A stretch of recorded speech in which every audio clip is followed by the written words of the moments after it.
Good evening, and welcome to another installment of the Golden Age of Leather. Biker stories from the 70s, 80s, right up till today. Because I'm still a biker, and you are still you. Thanks for taking the moment to check in. So tonight's going to be a little brief because our great President Trump is going to give the State of the Union address, and I love it when he insults the Democrats. I don't love everything Trump does, but I really don't like anything the Democrats do. If you do, well, I feel sorry for you, and you're welcome to that opinion, because in America, that's the way it is. Oh, man, my hat's all crooked. Why didn't you tell me I wasn't looking proper? I don't look like a proper minch. Well, I still don't. Well, that's just going to have to be good enough. You guys dropped in on me after all. Anyway, we're going to talk about the time way back, I believe it was, let's see, I had a brand new truck. That truck was a 93, so I'm going to say it was about 1991 when I went down to basically was Chihuahua, Mexico to get a bunch of pot. The way the story starts, and just to let you know, it's probably going to be a two-parter because it's a bit of a long story, and tonight I'm just kind of a grumped off dick. One thing about bikers that you'll find is when we're a dick, we're a dick. If you know any bikers, I'm sure you know this to be true. And if you know me, you know it's true. I hate to admit it. You can ask my camera lady. She'll tell you. Right before I put this camera on, I was bitching at her. I think I'm just having a Joe Pesci moment and my blood sugar's low. But anyway, it was about 1992, 93. I was working construction, and I guess I can use his name because I'm pretty sure he's deported permanently. Hell, he probably was killed by the cartels years ago, but his name was Walter. Obviously he was a Mexican national, and I think one day he busted us smoking weed, like down in one of the crawl spaces or something, and he made the mention that he could get pot, and then we just started going from there, and I started slinging a bunch of their Mexican pot, and it was a good deal. And then one day he convinced me, because I had a truck and they wanted to go down to Mexico to see his parents down there, that I should haul this TV set down there, and they had just gotten electricity. It was in trying to think of the name of the town. I'll have to look on the map when I come back next week. I'll fill you in on the town, but it was outside of Chihuahua. So, it was Christmas of 1993, that's right. And I decided, okay, I'm going to go do this. And we put these hidden panels up under my truck, and we had this grandiose plan to bring back a bunch of pot. And the pot was there. I'm going to tell you right now, I saw a house with bales of pot, floor to ceiling, in a complete entire bedroom. And I'm telling you, it was probably 2,000 kilos of pot, and the price was like $16 a kilo. Like 20,000 pesos, but 16,000 American or whatever. It was like 16 bucks. It was crazy. So we were going to get a bunch of it. I could have maybe got 10 pounds of pot in my truck. I don't know. But in retrospect, it was a good thing I didn't. But anyway, we started out our voyage, made it down. Well, once you get outside of let's say about Albuquerque, down towards Truth or Consequences, down in there, you're going to find out they have checkpoints all over the place. So we get down to Mexico there, and going into Mexico, we had some boxes and stuff we were taking down to Walter's parents. Well, first of all, you have to buy insurance in Mexico for your vehicle if you want to take a vehicle in. It's kind of a racket. Secondarily to that, you also you can't have any boxes taped closed. They have to be tied closed with jute, which is like a string. And they sell you that right there at the border conveniently. So I bought a roll of their jute string, and we got insurance. And then right when you cross the border, it was into Juarez. First First thing I noticed was there's huge garbage piles, like burned, like landfill looking piles of garbage, and people are actually living in those piles of garbage. Not a very welcoming sign to Mexico. Welcome to Mexico, where we live in garbage.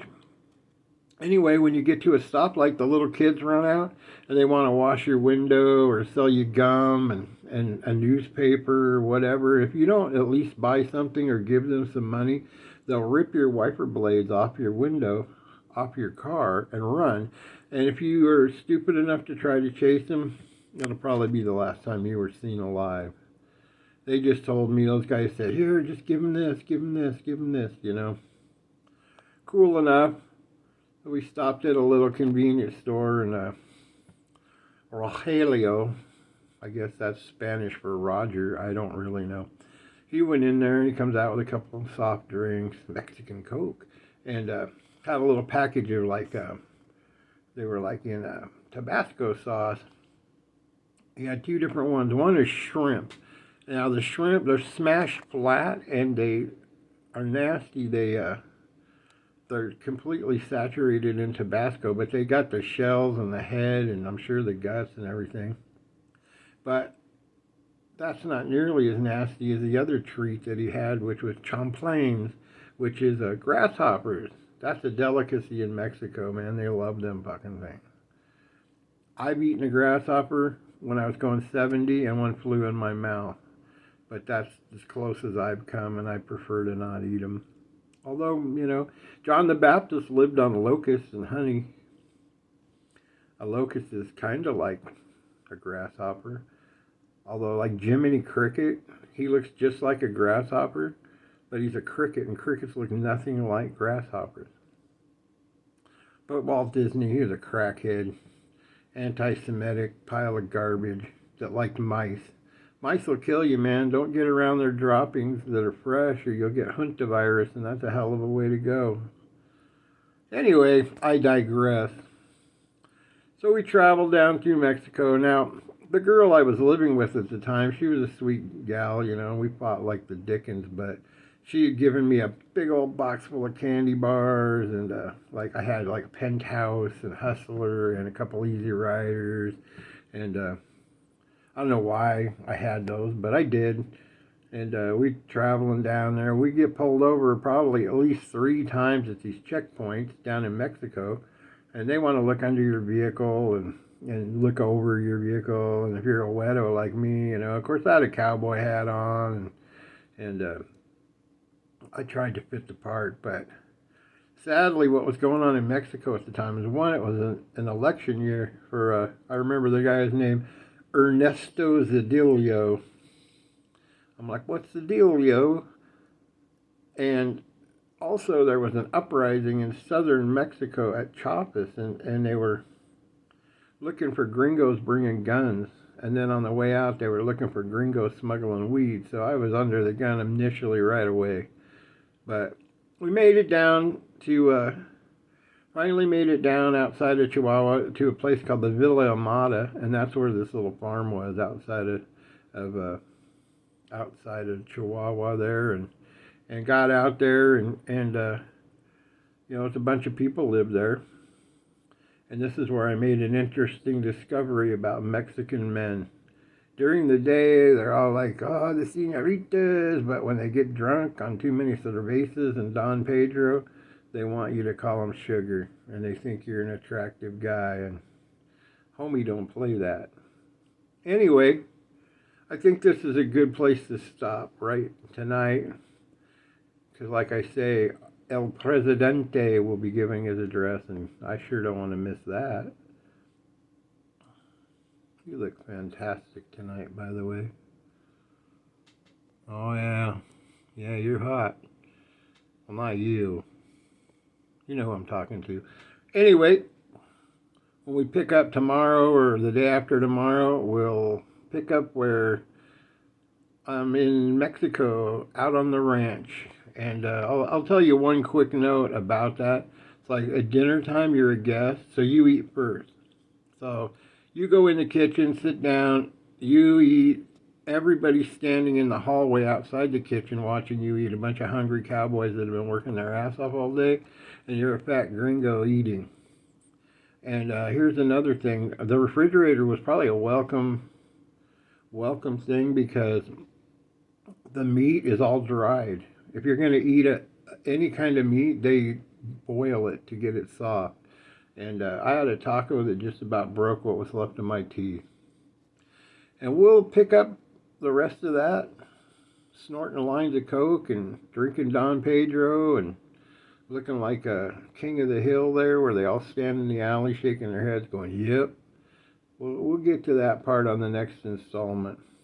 Anyway, if you haven't already, like, subscribe, share. Not share, Sonny and share. Share. Like, share this with somebody else. You say, look at this idiot. Or this guy's really cool. Or who knows. But, listen, if you know where Nancy Guthrie is, do the right thing. Not that I think anybody that's watching my channel knows, but I don't like Savannah Guthrie. I think she's pretentious, but her mother's her mother. People don't like me, but they liked my mom, and I just think it's horrible. Give her back.